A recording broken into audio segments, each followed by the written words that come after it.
As-tu déjà pensé à la manière dont des changements majeurs dans ta vie, comme un divorce, peuvent affecter ta relation à la nourriture, ton corps ou ton bien-être général ? Dans cet épisode, nous allons plonger dans ce sujet complexe mais crucial avec mon invité du jour.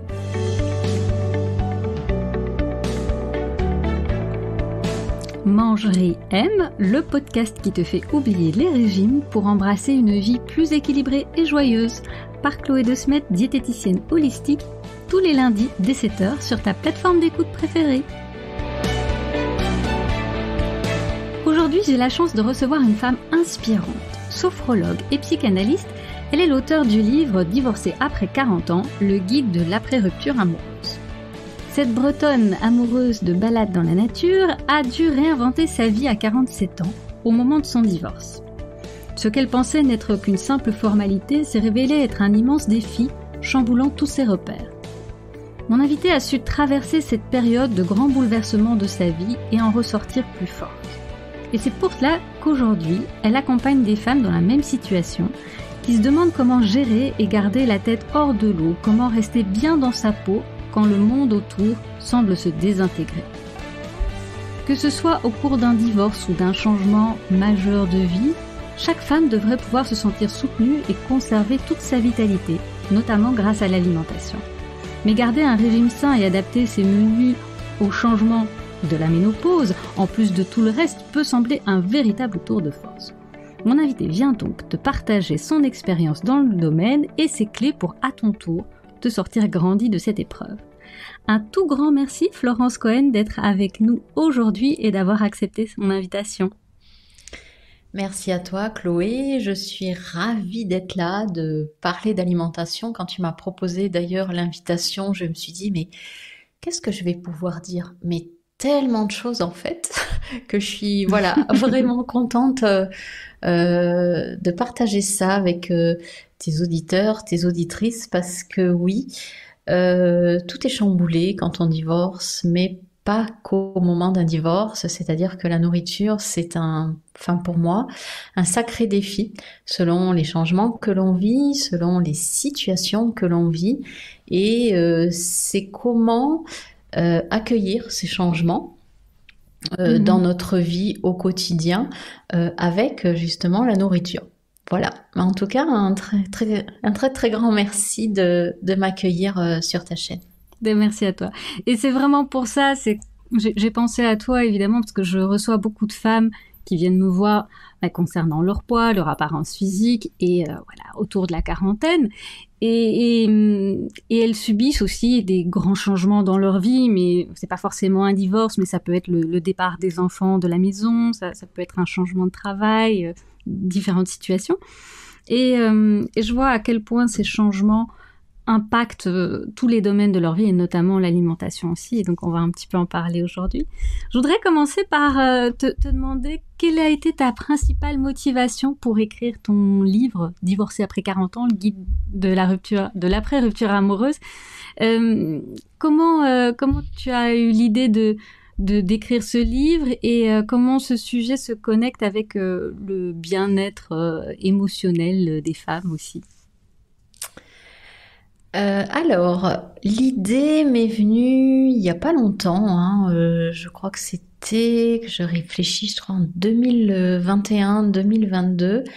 Il m'a fallu le temps déjà de digérer ce divorce. Moi, je suis restée mariée 30 ans, donc je ne voulais pas écrire n'importe comment. Enfin, pour moi, c'était pas écrire sur l'ex et dénigrer l'ex, mais comment durant ces 8 années avant d'écrire, eh bien on peut justement se sortir de passages compliqués, comment en passant à l'action on peut démystifier des choses qui sont très difficiles. Alors au début du divorce, ce qu'on ressent, après il y a les changements de vie qui interviennent, le divorce en lui-même et puis le deuil qu'il y a à faire. Et comment, durant ce deuil, en fait, on va tout simplement trouver des pistes pour aller mieux, aller un tout petit peu mieux au début, puis mieux, puis de mieux en mieux, et puis parfaitement bien dans la perfection. C'est ça que j'aime bien en fait, me dire à un moment donné, c'est trouver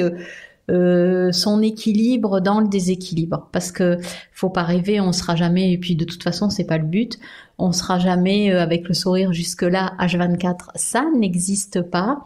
Comme la nourriture, j'ai envie de dire, on ne sera jamais là à manger tout le temps des haricots verts, poisson bouilli, parce que moi, ça ne le fait pas. Non. Et c'est comment, justement, accepter.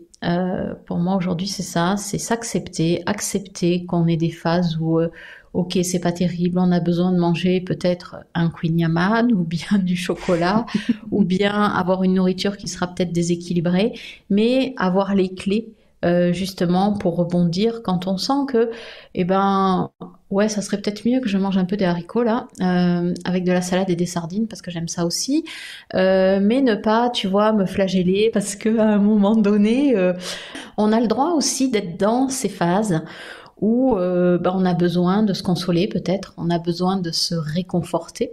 Donc peut-être eh bien qu'on va, enfin pour moi en tout cas, s'alimenter de manière rassurante, qui n'est pas forcément, si c'est sur du long terme, tu vois, bon pour la santé. Oui, tout à fait. Et donc, quelle était ta motivation pour écrire ce livre au tout début quand tu as commencé? Parce que bon, j'ai compris, il y a eu la période de deuil, hein, donc vraiment l'acceptation et le deuil que tu as dû faire, et ça t'a pris un petit peu de temps.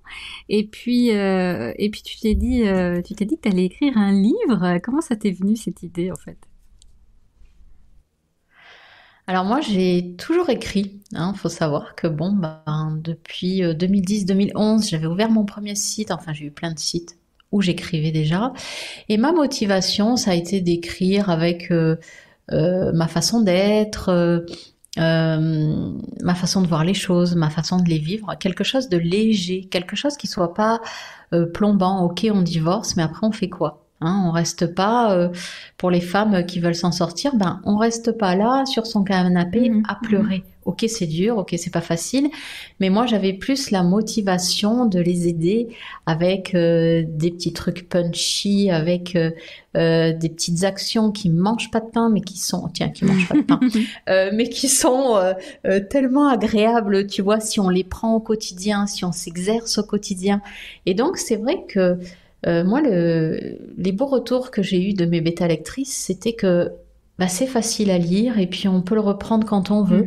On peut piocher un petit exercice là. Et c'est ma motivation, elle était là. C'est-à-dire que, et heureusement que je l'ai écrit après. De toute façon, avant, j'en avais pas l'envie, pas la force. Mais j'avais envie de transmettre, en fait, quelque chose de doux, quelque chose de bon, quelque chose de bien. Et pas oui, alors le divorce ça va se passer comme ça, tu dois...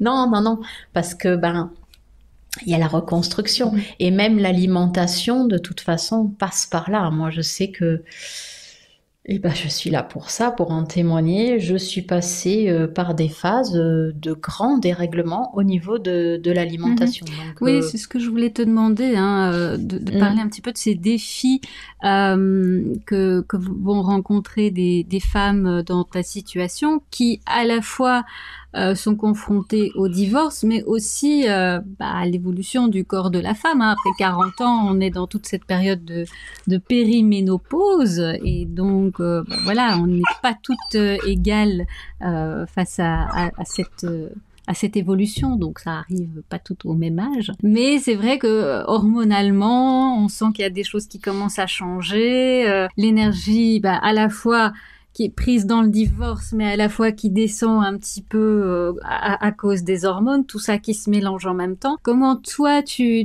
l'as vécu, et qu'est-ce que tu en as retiré aussi comme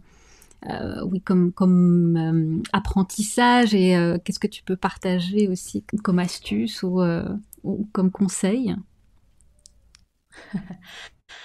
Alors, moi, le conseil que je donnerais, c'est de vivre sa périménopause et sa préménopause comme une libération. Moi, je l'ai vécu comme quelque chose, je crois que si c'était à revivre cette période, je la revivrais 100 fois. Autant j'ai eu durant le temps où on est réglé, ça par contre, ça a été une période que j'ai très très mal vécue, puisque quand on est marié et que ça va pas, bah forcément, les règles, ça ne va pas. On a mal au ventre, on n'est pas bien. Moi, ça a été l'enfer pendant tout le temps où j'ai été réglée.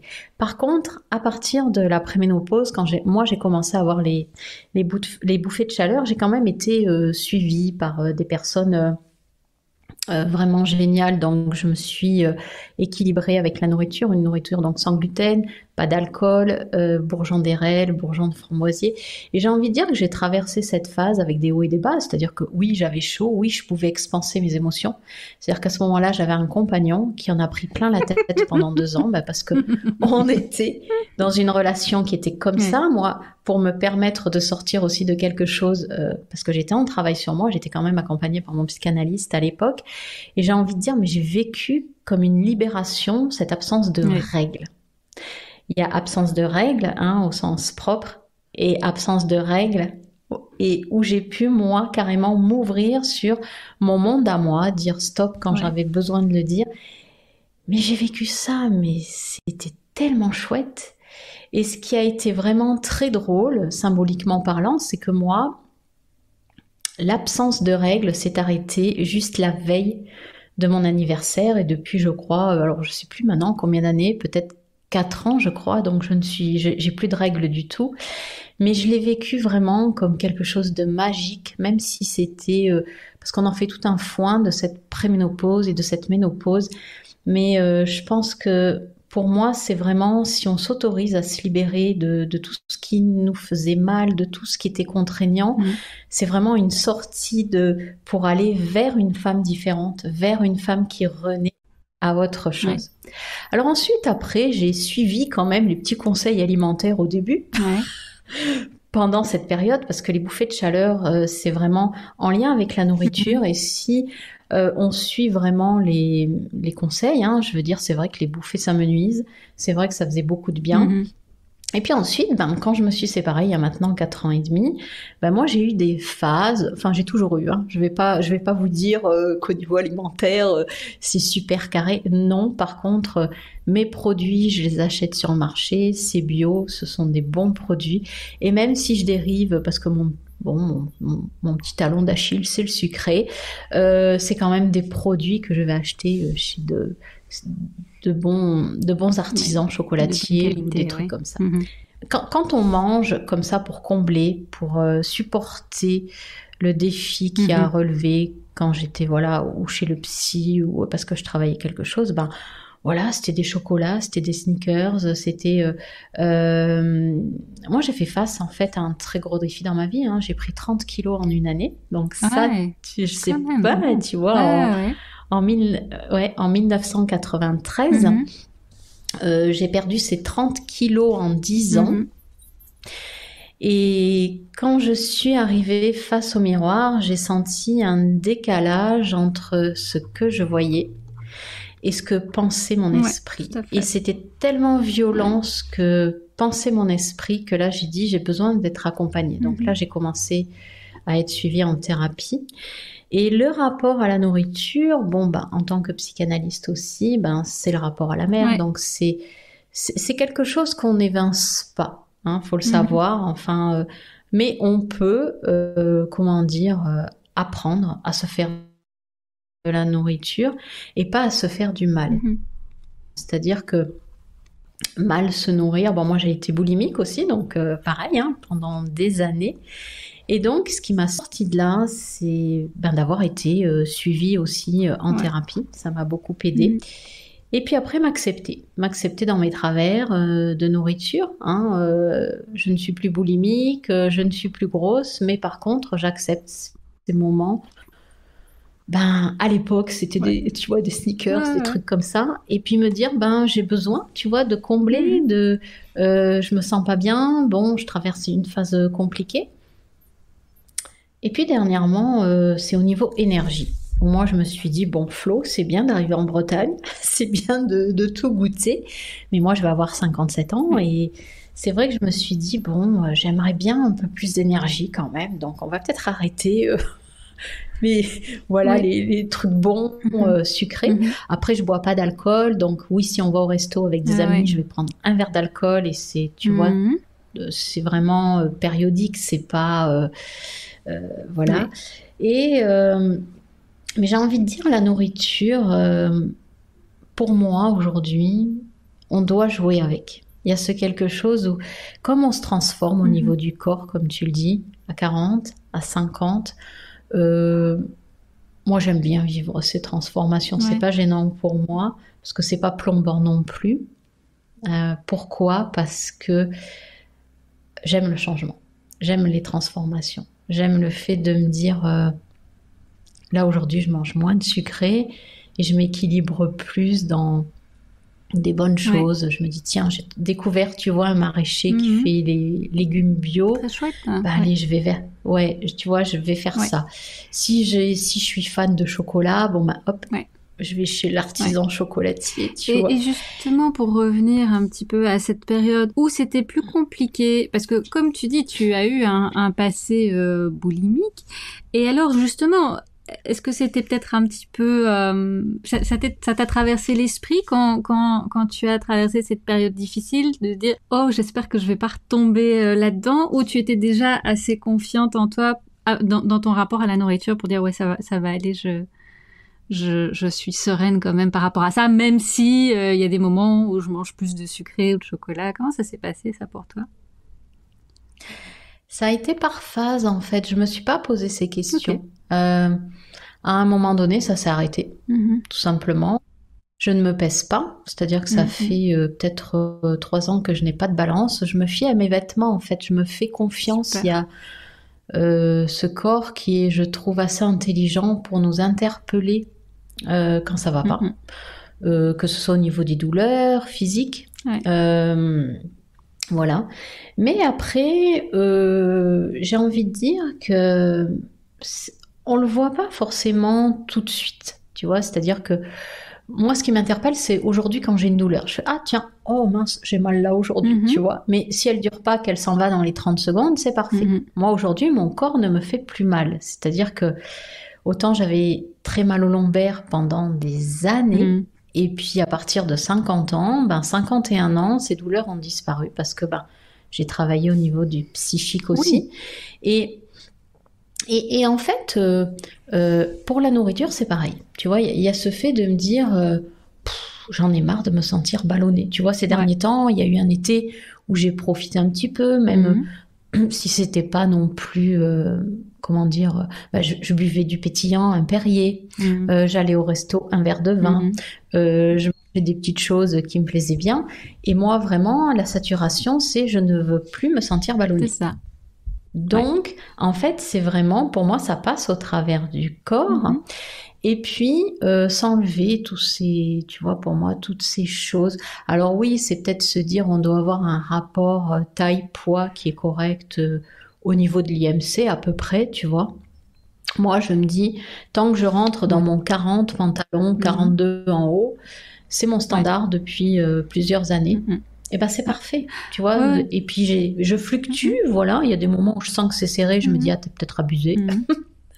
Ouais, c'est parce ça. que des fois, tu vois, on Ouais. mange, on s'en rend pas Ouais. compte. En fait, on rentre dans un truc où on se rend pas compte qu'on grignote Ouais. aussi, parce qu'il y a le grignotage qui fait Oui, on beaucoup. rentre un peu Ouais, par petits bouts là-dedans. Hein. On recommence un petit morceau de chocolat, un petit truc par-ci, un petit truc par-là, et on se rend pas compte mm, que finalement on a une alimentation qui change un peu vers quelque chose de plus sucré, plus réconfortant. Ça se fait un petit peu par petits bouts. mm, Et puis c'est quand le corps nous rappelle nous rappelle à l'ordre. Encore faut-il l'écouter. Et c'est ce que toi mm. tu as appris à faire aussi et à analyser aussi. Les messages que ton corps te transmettait, c'est ça, hein. Oui, voilà, c'est-à-dire que, enfin, ça passe pas. Voilà, ça, pour moi, ça commence par le corps, ça suit par les pensées, Mhm. hein, c'est-à-dire quelles pensées j'entretiens. Est-ce que je souhaite, je sens que de toute façon, quand mon corps est en contraction ou en souffrance, je me dis à quoi je suis en train de penser, dans quelle pensée je suis. Intéressant. Et là, je me rends compte que je suis dans une pensée négative, une pensée jugeante. Hmm. Et puis, il y a des fois, j'ai pas envie de sortir de cette pensée jugeante. Ouais, Tu vois, donc je complètement. me dis ouais mais non mais pourquoi il fait pas comme C'est ceci, ça. mais pourquoi il fait pas comme cela, et puis automatiquement, de toute façon, c'est de plus en plus court pour moi, hein, parce que c'est de plus en plus facile, parce que je m'entraîne de plus en plus, c'est je me dis stop. T'as pas à juger, et je respire. Vraiment, aujourd'hui, c'est ouh là là, où je m'en vais là. En fait, c'est vraiment me dire, mais où tu vas là? Et ouf, non, ça te regarde pas. Tu vois, par exemple, ce matin, je vais donner un exemple basique, mais nécessaire, hein, parce qu'on est tous et toutes comme ça. Je sors Souka parce que je sais que Uma n'est pas loin. Oui. Parce que moi, j'ai un chien qui a 2 ans et je sais que Chloé a une petite chienne trop magnifique qui est très très jeune aussi. Donc, je sors mon chien et puis je vois mon voisin qui habite juste à côté qui veut sortir de sa voiture puis vite qu'il referme la porte. Parce que il aime pas les chiens. Bon, c'est pas grave, hein. Et puis moi, tout de suite, déclencher une pensée jugeante. C'est-à-dire me dire, ouais, de toute façon, il a peur, ah ouais. Et puis je regarde à droite et je fais, ah bah ouais, il est sur son portable, c'est sûr que c'est mieux que de dire bonjour et tout, tu vois. Donc je pars dans quelque chose de négatif, tu vois, je juge. Et puis tout de suite, je me dis, mais stop. Stop, c'est sa façon à lui d'être. S'il a peur des chiens, bah, c'est sa façon à lui d'affronter sa peur, et puis tu n'as pas à le juger, et ça s'en va. Et en fait, les douleurs qu'on a dans le corps, moi je m'observe beaucoup depuis 1 an par rapport aux douleurs qui sont apparues cet hiver, bah, c'est en lien avec ce que je suis en train d'évacuer, avec ce que je suis en train de penser. Ouais, et donc c'est vrai qu'au niveau des douleurs, selon si elles sont pas très fortes, j'ai eu à un moment donné une incapacité à bouger le bras, mais c'était vraiment très violent. Donc j'ai dit bon, Doliprane 2 fois par jour. Et par contre, me mettre dans un mode où je me suis dit dans quelle position je me sens bien, c'est-à-dire où ça me fait pas mal. Donc c'était, tu vois, allongée sur le canapé, me caler. Et pendant la période où je sentais que où ça me faisait pas mal, il fallait pas trop que je bouge, me dire maintenant j'accueille la guérison. Et en fait, observer. Je sais que toi, tu as eu un problème il n'y a pas longtemps. Moi, je m'étais cassé le pied il y a 4 ans et demi. Voilà. Et chaque jour, j'enlevais ma botte de marche, je posais mon pied par terre. Je me disais déjà à l'époque, bon, je n'étais pas dans j'accueille la guérison, mais comment mon pied évolue aujourd'hui. Et chaque jour, je sentais un petit peu mieux. Et là, c'est ce que j'ai fait avec... quand j'ai ressenti cette forte douleur, j'ai accueilli la guérison, ce qui tout de suite, en fait que tu n'es plus contracté. Tu vois, il y a quelque chose qui se détend naturellement, et observer de jour en jour, avoir de moins en moins mal. C'est génial, hein, parce que c'est vrai que quand on subit une douleur comme ça importante, ça a un impact assez fort aussi sur notre alimentation, sur ce qu'on a envie de manger, parce que la douleur épuise, fatigue, et donc on est moins motivé pour se faire à manger, on a moins envie de manger des choses saines aussi. Et donc d'avoir ces astuces comme ça pour pouvoir accueillir la guérison des douleurs et essayer d'analyser, je trouve ça vraiment génial. C'est ce que tu retires aussi de la combinaison peut-être de tes pratiques de sophrologue et de psychanalyste en même temps, c'est ça? Alors, il n'y a pas que ça. Moi, j'aime dire que je suis à l'occasion sophrologue, psychanalyste, thérapeute de couple. C'est-à-dire que oui, ce sont des formations. Oui, moi, j'ai 20 ans de thérapie derrière moi. Mais c'est surtout mon terrain de vie que j'expérimente. C'est-à-dire que qu'est-ce qui se passe sur mon terrain que je peux transmettre à d'autres? C'est comme le plaisir de manger. Moi, aujourd'hui, manger, c'est un plaisir. Oui. C'est-à-dire que je suis là dans les saveurs, je suis oh là là, mais qu'est-ce que c'est bon de manger. Parce que ça fait partie aussi de s'accepter, tu vois, de soi, en se disant, mais ce que je mange, ça me plaît. Oui. Aujourd'hui, je mange des haricots, mais parce que ça me plaît. Et des haricots frais, tu vois. Et puis, comment je vais faire ma petite sauce? Est-ce que je me mets juste un filet d'huile d'olive ou bien, non, attends, j'ai de la bonne faisselle, de la bonne fromagère. Donc, du coup, je mets un peu de moutarde, un petit peu de faisselle que je mélange à ma moutarde, une petite cuillère à café d'huile d'olive, je mélange le tout, mais je me dis, mais qu'est-ce que c'est bon. Et en fait, c'est devenir gourmande aussi, tu vois, de ce qu'on vit. Puisque ton titre de podcast, c'est Mange, ris, aime. Ouais. Donc, c'est aimer manger, voilà, moi je trouve du plaisir dans la vie en général. Et la nourriture aujourd'hui, ben, c'est un plaisir aussi. Mhm. Tu vois, sauf, ben oui, des fois, quand on repart on a une petite contrariété, ben, qu'est-ce qu'on va faire? On va manger, ou bien par un automatisme aussi. Des fois, moi, je fais ma petite sieste et puis je me réveille et puis je me dis, ah, je mangerais bien un truc là. Donc, je me lève par réflexe, en fait, Ouais. tu vois. Il y a Oui, des réflexes et qui des sont là, en fait. conditionnements et réflexes, oui, ça on peut travailler aussi. Écoute, on a déjà exploré plein de sujets ici, c'est très intéressant. Selon toi, quelles seraient les idées fausses les plus courantes à propos justement à la fois de ce bien-être émotionnel, des émotions ou du stress au cours du divorce et de cette période? Quelles sont les idées préconçues qu'on peut avoir sur cette période pas facile et qui vont impacter à la fois les émotions, à la fois l'alimentation? Les idées reçues, c'est que ça va être facile. Voilà. Ah ouais? Souvent, après Il y a un beaucoup de gens divorce... il y a beaucoup de femmes qui pensent que ça va être facile, le pendant et l'après euh, divorce? je pense qu'elles n'ont pas conscience du tsunami qui arrive, du tremblement de terre qui est provoqué par un divorce quand on est resté marié de longues années et qu'on divorce à l'aube de la quarantaine.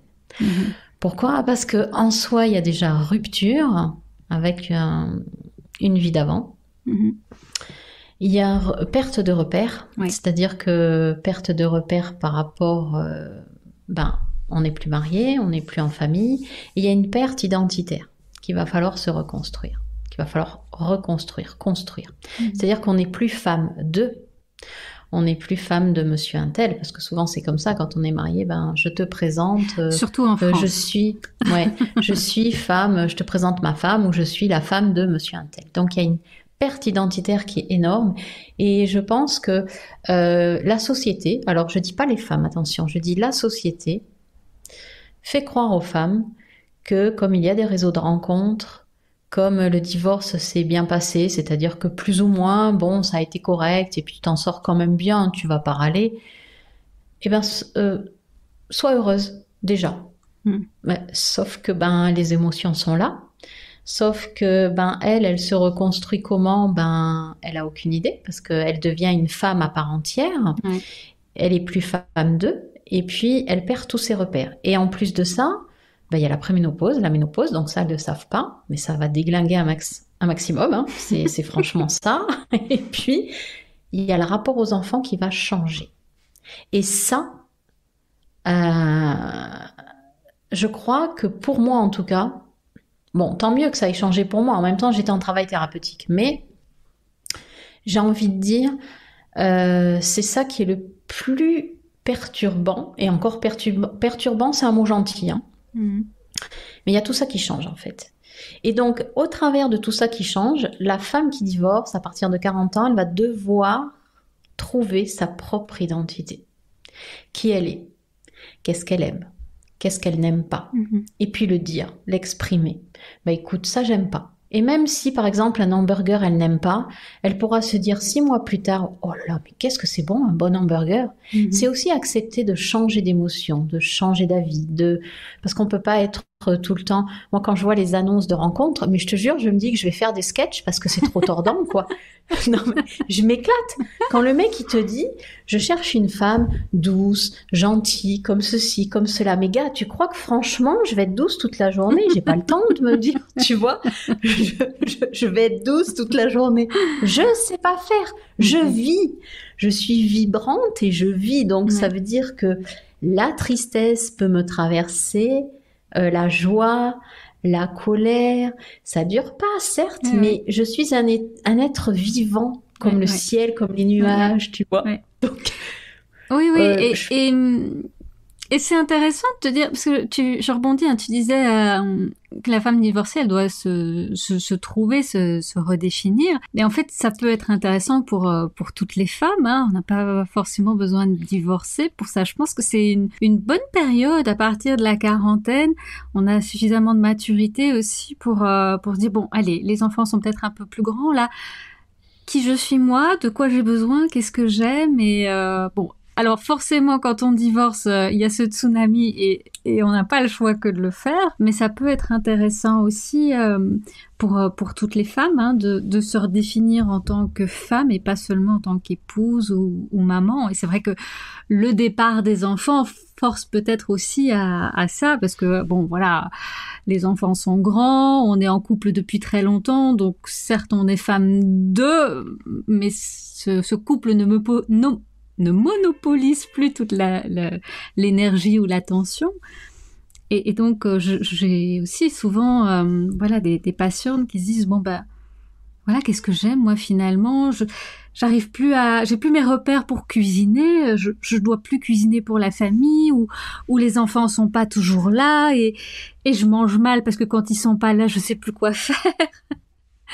Et donc ça tu as traversé ça aussi de devoir un petit peu te réorganiser dans tes courses et ta cuisine et ce que tu avais envie de manger finalement. Mais tellement. C'est-à-dire que quand j'ai divorcé, je cuisinais encore pour 4. Ouais. Et puis après, j'ai appris à cuisiner autre chose aussi que ce que je cuisinais pendant que j'étais mariée. Et puis progressivement, écoute, je suis passée de la maman qui cuisinait tout pour ses enfants du début jusqu'à la fin. Moi, mes enfants n'ont jamais connu une boîte de conserve ni un plat surgelé. Et ils ont travaillé tous les deux à McDo et Burger King, donc tu vois un peu. J'ai dû louper un truc à un moment donné. Et puis, me retrouver, moi, avec ces bonnes habitudes quand même si je ne cuisine plus de grands plats, mais me dire, mes légumes, ils sont cuits à la vapeur. Et puis, progressivement, arrivé, tu vois, là, cette semaine, je me suis surprise. Je me dis, bon, allez, je retire 50 €, je vais au marché. Samedi, je pars garder mon petit-fils à Paris et puis faire mon plein pour 50 €, puis de me dire, finalement, regarde, tu as tout ce que tu as besoin pour ta semaine. Et progressivement aussi, devenir écolo pour moi, c'est-à-dire acheter, mais pas en surplus, pas en trop grand nombre, moins jeter. Donc en fait, je suis passée au début, c'est marrant parce qu'on ne sait pas trop comment cuisiner, les placards sont plus ou moins remplis, les enfants viennent pas forcément. Quand mon petit-fils venait, me dire, punaise, qu'est-ce qu'il mange? Lui, il mange pas comme moi. Donc du coup, tu sais, décuisiner et faire des trucs que lui va aimer. Et puis, mine de rien, je crois que l'année dernière, j'ai commencé à l'amener sur ce que je cuisine moi et plus trop de trucs industriels, donc c'est pas trop mal aussi. Donc il y a eu une évolution. J'ai eu besoin, en tout cas, enfin ça s'est fait progressivement, tu vois, de me dire est-ce que j'ai besoin d'autant acheter. J'ai eu à un moment donné ce truc où j'allais faire le marché une fois par semaine, et puis j'avais plein de trucs dans mon frigo qui me duraient une dizaine de jours, mais je cuisinais, je mettais au congèle, et puis j'avais ma semaine 10 jours de fête et j'étais tranquille. Et puis là, j'évolue vers, je cuisine au fur et à mesure, midi et soir. C'est juste faire cuire mes haricots, c'est fait, ou râper une carotte, je le râpe sur le moment. C'est vrai qu'à un moment donné, c'est des phases, je pense, tu vois. Il y a eu ces phases où je cuisine, je congèle, et puis voilà.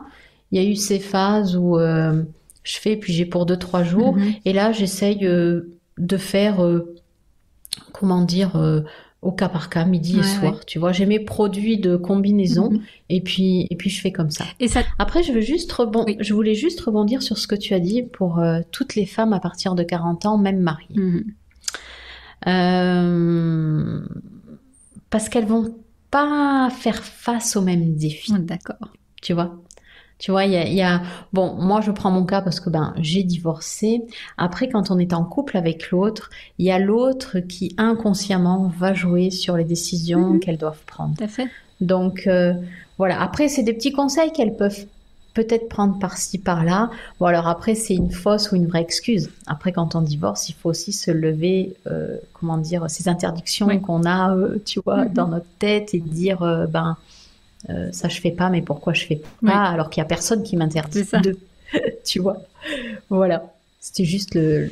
Merci. Et Mais je voulais te demander aussi, est-ce qu'il y a certains rituels ou habitudes de bien-être qui t'ont personnellement aidé à naviguer à travers tous ces défis du divorce, de la périménopause aussi? Alors au début, j'aime bien dire que je naviguais en sous-marin, hein. J'avais pas idée de comment ça allait se transformer. Mais moi, je suis curieuse. Donc, j'aime toutes les personnes parce que même si j'ai été en thérapie pendant 20 ans, j'ai des personnes qui, grâce à leurs outils, m'aident continuellement dans cette évolution de mieux-être et de bien-être. Donc, moi, c'est passé par la gratitude.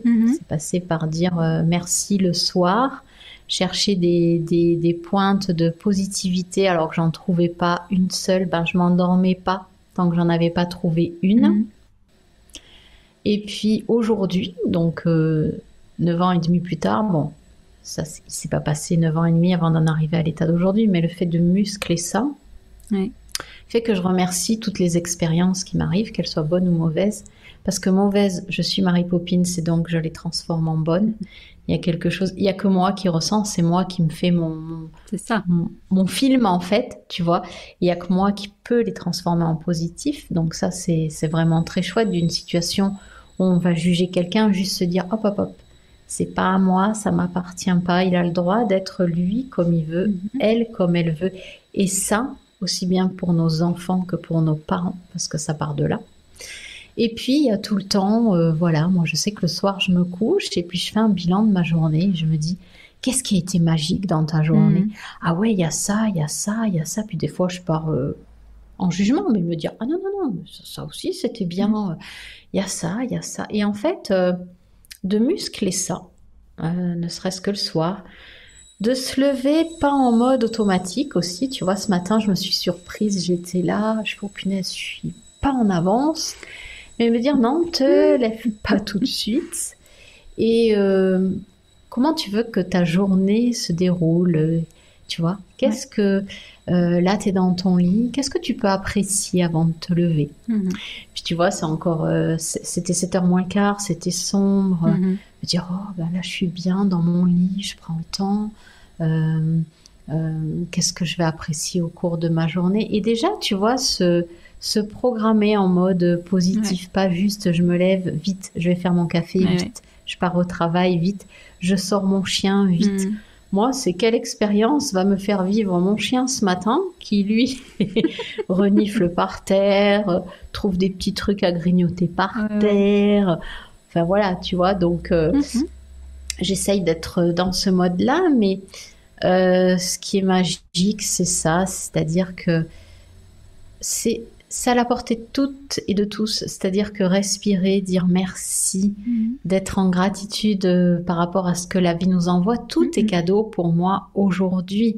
Et je fais face à mes défis, attention, hein, là je dois aller à Paris la semaine prochaine et dans ma tête c'est ouais, mais bon, t'es sûr que t'as envie d'y aller, t'as quand même du travail, hein, t'es sûr que t'as envie d'aller à Paris? Alors là, le petit truc, ouais, non, mais je vais dire à ma fille que j'annule, non, j'ai trop de travail, hein.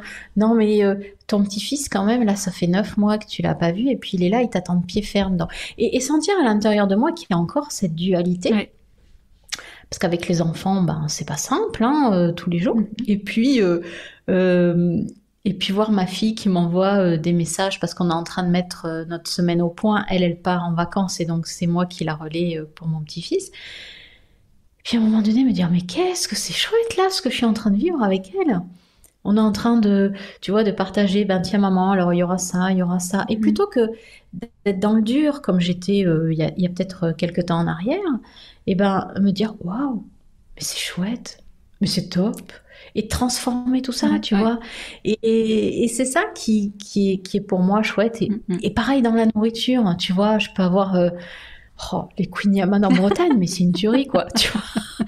Et c'est dur quand tu passes sur la place, là, puis que t'as l'odeur du Queen Yaman qui cuit sur la place, c'est de faire...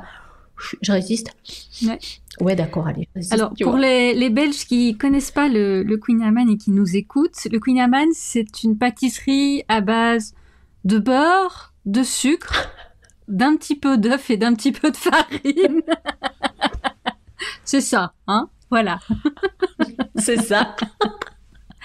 On prend 3 plaquettes de beurre, 3 pots de sucre.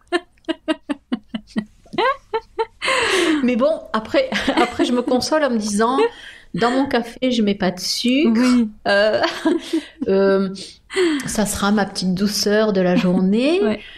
Et puis après, je consomme quoi? Ouais, des fruits et puis moi, j'aime beaucoup tout ce qui est amandes, tout ce qui est oléagineux, en fait, raisins secs, amandes, noisettes. Mais voilà, tout est une question d'équilibre. Et comme tu le dis aussi, c'est d'accepter complètement sa gourmandise. Moi, je suis aussi une diététicienne gourmande et je le revendique. Et je revendique la gourmandise pour mes patients et absolument conserver ou de retrouver le plaisir à manger, parce que il y a beaucoup de personnes qui l'ont perdu. Ce plaisir fait vraiment partie d'une alimentation saine et va aider aussi à la régulation de l'alimentation. Donc absolument, le plaisir et le plaisir de l'odeur du Queen Amman quand on passe devant chez le boulanger, c'est aussi... Hein.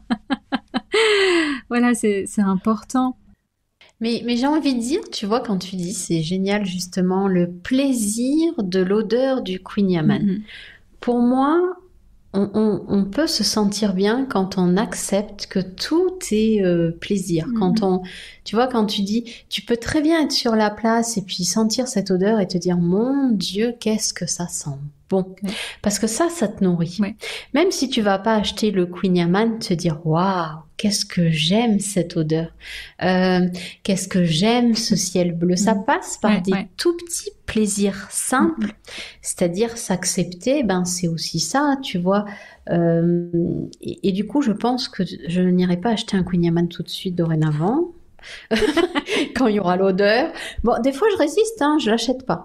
Mais c'est vrai quand il y a cette odeur ou quand on aime quelque chose, écouter quelque chose, regarder quelque chose, ça passe par les 5 sens, tu vois. Et c'est ce qui fait qu'on va, je pense, trouver un équilibre plus sain aussi dans la nourriture, c'est d'accepter qu'on a d'autres prises dans le désir, dans le plaisir. Et justement, avoir plaisir à manger, moi je trouve que c'est tellement chouette. Tu vois, je retrouve... Mais par exemple, je vois mes déviances de temps à autre où je me dis, tiens, je mange devant une bonne série Netflix. Donc, je prends mon petit plateau qui est pas dénaturé au niveau nourriture. Tu vois, je me fais des trucs bons. Mais je sens par contre que je n'apprécie pas autant parce que mes yeux sont happés par la série que je vais regarder. Mais je me dis quand même, c'est bon ce que je mange. C'est bien ce que je regarde. Ouais. Donc, tu vois, on peut passer de l'un à l'autre, voilà. Voilà. Mais après, là, j'ai eu besoin dernièrement de retrouver toutes mes sensations quand je mange. Donc, je me prépare mes trucs. Et puis, par contre, la télé, c'est après. Je me mets à table et puis je me fabrique ma petite assiette et tout. Et je me dis, waouh, regarde les couleurs, c'est chouette. Donc, hier, il y avait des haricots, il y avait de la salade. Je m'étais fait ma petite sauce avec la ficelle et tout. J'avais des citrons confits, j'avais 2 tranches sur le côté. Et là, tu sais, je me suis surprise en fait à m'éclater dans la décoration de mon assiette de tiens, ah ouais, je vais manger ça. Et du coup, voilà, tu vois, pour l'instant, je suis là-dedans. Je sais pas combien de temps ça va durer, mais c'est ça qui est chouette aussi, c'est de se dire, et si on jouait à se faire à manger, tu vois, ça peut être ça aussi.